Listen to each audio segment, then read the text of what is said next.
Maligayang pagbabalik mga kasolid, ang laban ni Naoya Inoue kontra dito kay Ramon Cardenas, round 8, technical knockout. Casimiro, damay sa naging performance sa laban ni Canelo Alvarez. Mga boxing fans, hinihiling pa rin ang bakbakang Casimiro at Inoue. Pagbibigyan na kaya ng Japanese Manser itong si Angas ng Pinas at ang reaksyon ni De La Hoya sa mga naging laban kahapon.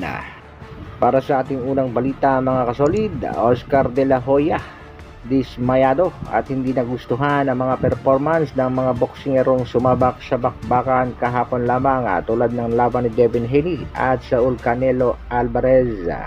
Devin Haney sumayaw-sayaw lang at nagtatakbo sa ibabaw ng lona, samantalang itong si Saul Canelo Alvarez kontrolado at ilan lamang ang binitawang mga suntok. Nahihiya nga daw itong si Oscar De La Hoya dito kay Mr. Turki Adalsik na nagbitaw ng napalaking halaga ng pera para di umano'y makapanood lang ng magagandang laban ng mga boxing fans, pero binigo nga daw ito na Devin Haney at Saul Canelo Alvarez. That I just saw with no knockouts.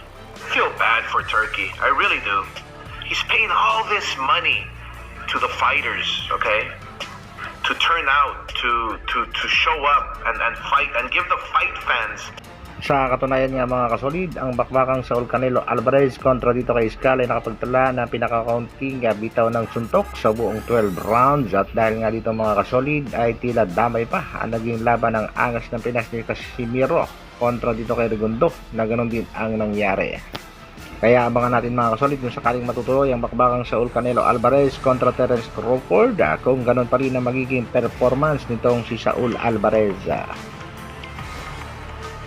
Sa kabilang balita, ang laban ng Japanese Manser kontra kay Ramon Cardenas, binigyan nga ng magandang laban itong si Ramon Cardenas, ang pinaguriang halimaw ng Japan, bagamat nakuha nitong si Naoya Inoue ang panalo via round 8 technical knockout, na kung saan itinigil na nga ng referee ang bakbakan.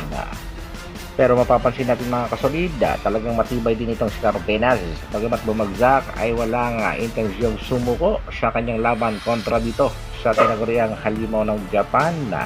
Expected na natin na isusunod ni Naoya Inoue itong si Murodjon Akhmadaliev. Dahil dyan mga kasolid, marami pa rin mga boxing fans ang nagnanais na makita ang bakbakang Cuadro Alas Janner Casimiro kontra dito sa tinaguriang halimaw ng Japan na si Naoya Inoue, bagamat alam naman natin tila malabo na talaga yan. Hanggang dito na lang muna mga kasolid. Maraming salamat sa patuloy na pagsuporta at panood. Pa-like, pa-share at pa-subscribe ng ating video. Mabuhay!